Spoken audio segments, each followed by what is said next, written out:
A huge sprint car championship shakeup, 2 disqualifications to talk about, including a quiet one. We'll talk weekend racing and a whole lot more. Let's go.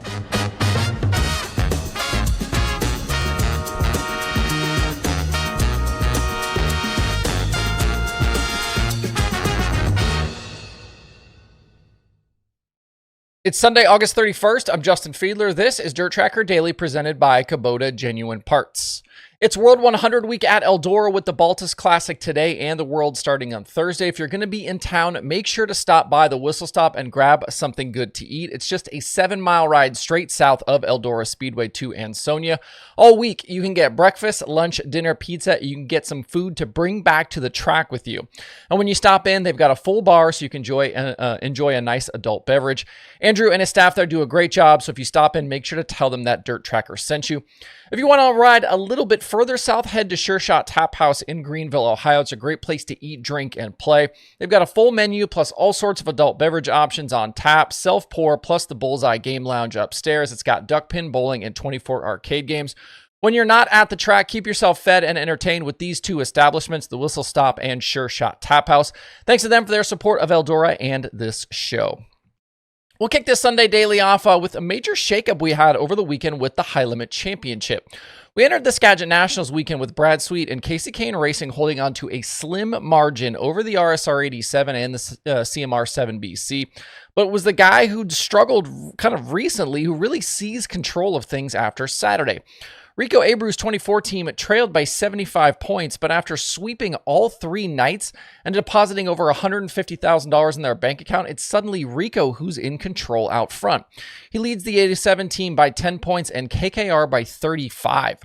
Rico had an uncharacteristically bad trip through California, not finishing better than 12th any of the 4 nights, but he came roaring back at Skagit, winning the 2 prelim features each from 7th and going 3rd to the win last night.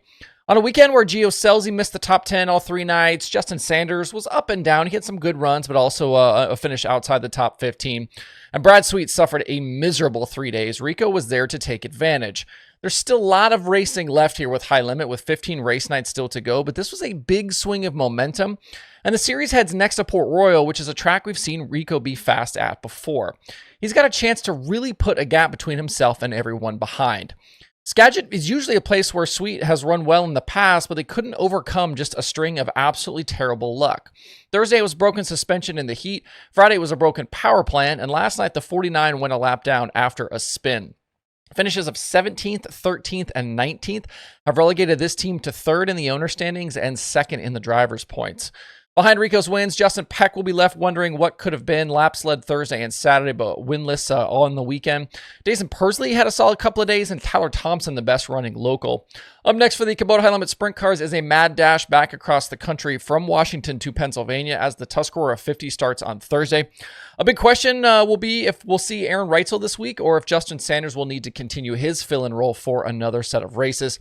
I have a feeling this title fight, too, is going to be going down to the wire here.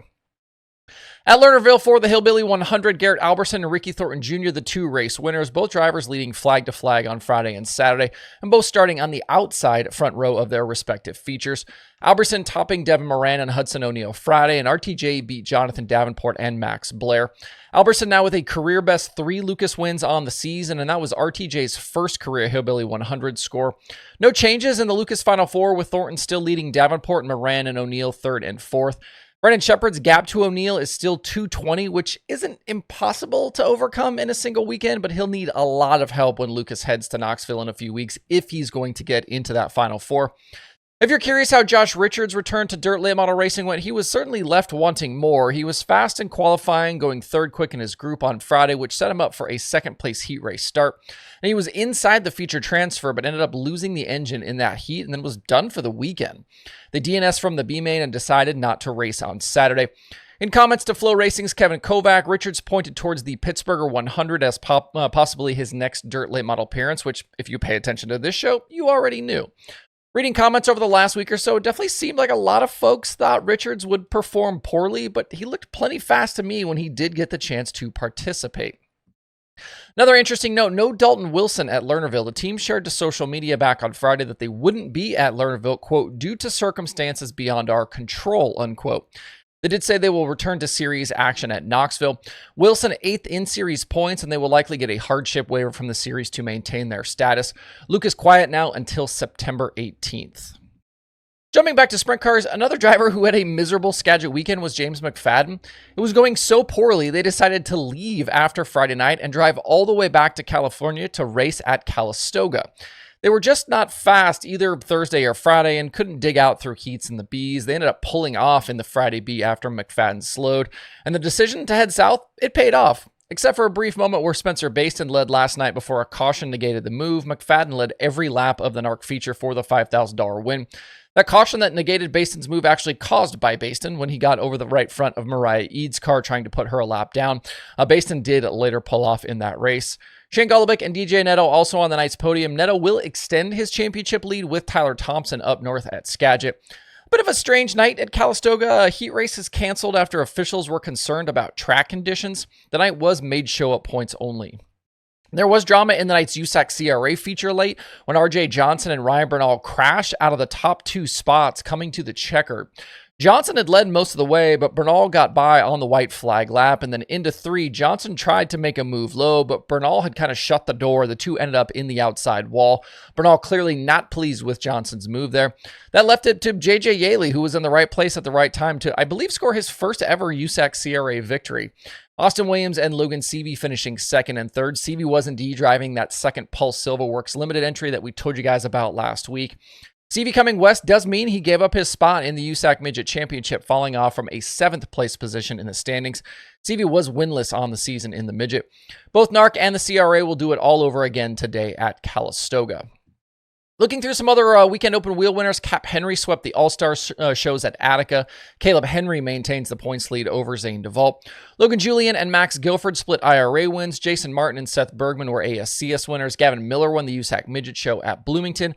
CJ Leary was a Silver Crown winner at DuQuoin. He went for a swim in the pond there. And Xavier Doney and Joe B. Miller split Power Eye wins. That's another sprint car championship battle to watch. Joe B. leads Ayrton Jeniton right now by just 10 points for that Power Eye 410 title. Ryan Timms won the Huset's weekly finale. He did take the track championship there. He's had a very nice run here lately. Anthony Macri won at Williams Grove. Dylan Cisney took Port, and Aaron Bollinger won at Lincoln. Things got wild there late at Lincoln. Ashton Torgerson threw a slider at Macri with 5 to go. Macri ended up spun down the backstretch. The 39M kind of getting up over the cushion, making some contact with the wall. On the restart, Torgerson was able to hold off Bollinger to the finish, actually take the checkered flag as the leader, but the drama not over yet. The Shark Racing 1A machine came up 13 pounds light at the scales after the checker, relegating Torgerson to 24th and handing the win to Bollinger. Jeremy Elliott reported that the 1A was running a 28-gallon fuel tank, while the National Sprint Car Series recommend a 33-gallon tank. That would have been Torgerson's second win in the 1A, but they will have to try again on a different night, maybe tonight. Other weekend late model winners included Mason Ziegler bagging the $12,000 with that new Fall Clash series at Bedford. Ryan Unzicker and Ashton Winger were Mars winners at Farmer City and Fairbury. Chris Simpson swept the Comp Cams races at Lucas Oil Speedway. Brandon Fouts and Derek Fisher split ultimate wins. Greg Satterley won the weekly show at Port Royal, and Ryan Montgomery and Luke Morey took the opening wins at Tyler County for the Country Roads 100. Before we move on to point out some of the racing to watch today, I've been alerted to an interesting situation with the Comp Cam Super Dirt Series. Back a few weeks ago, Ashton Winger was a series winner during the Clash at the Mag weekend at Magnolia Motor Speedway. Winger won the Friday prelim, and Shane Clanton won the finale on Saturday. At some point since then, however, Winger was DQ'd from the win. The race results on the Comp Cam's website show Winger as DQ'd, and Tyler Erb was awarded the victory.